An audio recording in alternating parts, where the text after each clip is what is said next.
Jack Snelling, the chairman of the New Family First. Thanks for joining us on Flow. It's a pleasure, Ricky. Now, you're a former Labor cabinet minister and you've put your hand up to start the New Family First. First of all, this means you've got to resign from the Labor Party, is that right? That's right, yes. So Tom Kenyon and I have both handed in our resignations to the Australian Labor Party, that's right.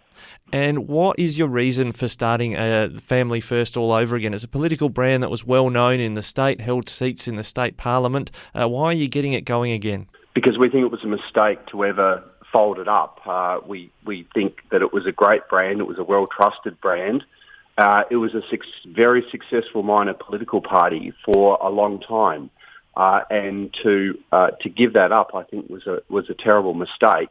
And we saw that with the failure of the Australian Conservatives at the last election. I think if Rob Brokenshire had been running under the Family First banner, I think he would still be a member of Parliament. And it's been mentioned that it's religious freedom is one of the major concerns for you. Is that correct, that you've got some frustrations about religious freedom for South Australians?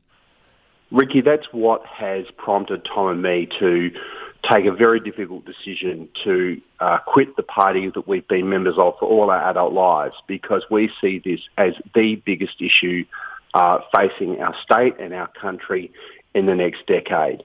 There are moves afoot to restrict the ability of religious organisations to be able to employ people of faith in those organisations, remove the protections that they have under the Equal Opportunities Act, which means that schools that I sent my kids to, which have a policy of employing teachers who are all people of faith and practising Christians, they just wouldn't be able to function the way they do.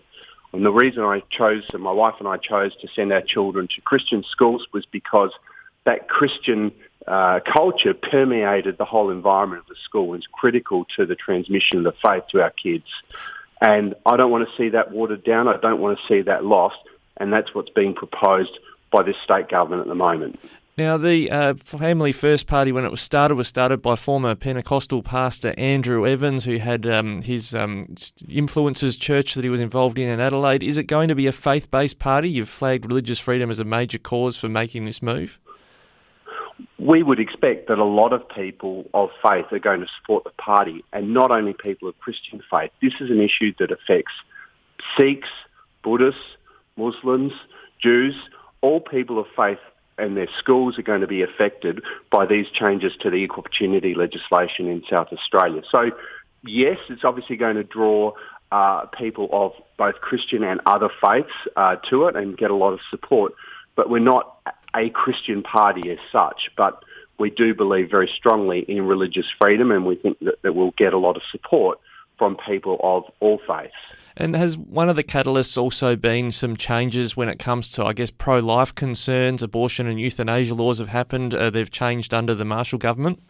Yeah, that's right. I think I have friends from right across the political spectrum, Ricky, and I know a lot of people who are rusted on supporters of the Liberal Party and who, in good faith, supported Stephen Marshall at the 2018 state election.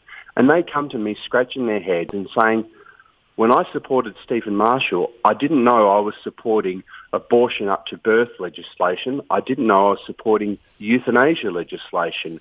Who do I vote for at the next election? And so that's another reason that's prompted Tom and me to make this decision. Parties form so they can win seats. Where do you think you might be able to win a seat in South Australia? Obviously, we would hope that we would be able to replicate the success of Family First in winning a seat and seats in the Legislative Council.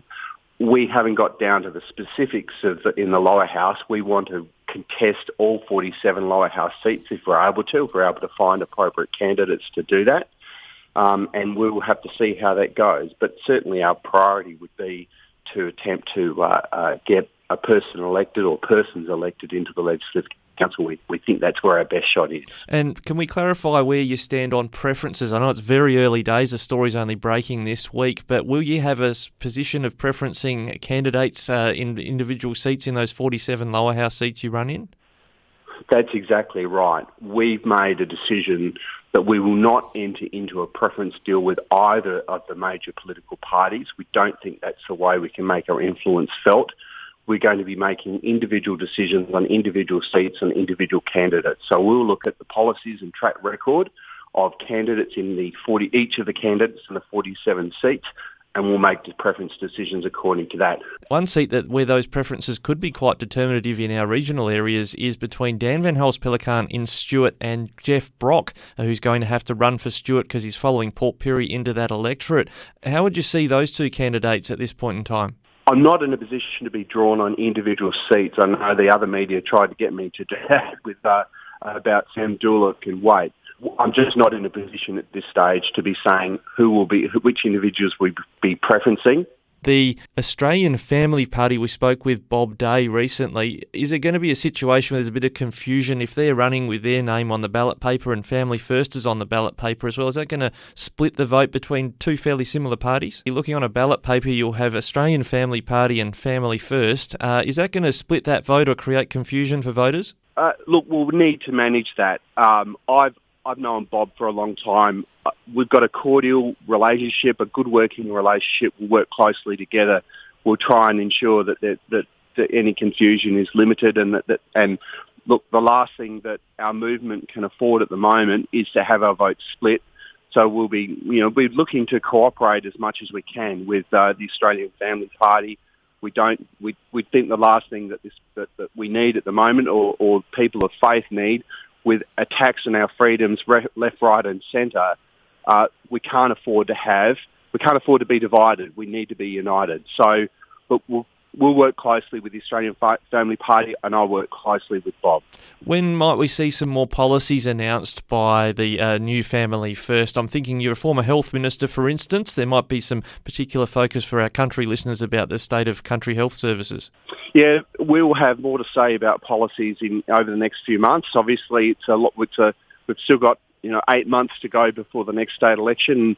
It'll be our parliamentary candidates who will be looking after and announcing policy and making those announcements. My role is purely going to be an organisational role, so we'll have more to say about all of those things over the next 8 months, bearing in mind our first priority is to get the party registered.